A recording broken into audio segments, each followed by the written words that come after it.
তোমরা পড়ো নাই, তাহলে তোমরা কিসের ছাত্র? কেন ছাত্র?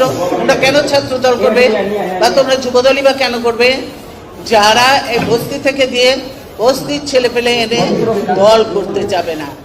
সংখ্যা আমি দেখতে চাই না, আমি দেখতে চাই ভালো ভালো মেরিট দেখতে চাই। আমি সেখানে যে যোগ্য উপযুক্ত ছেলে পেলে আছে কিনা আমি সেটাই বলেছি।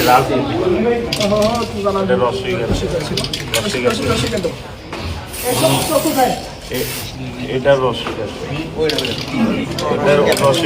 ঠিক আছে,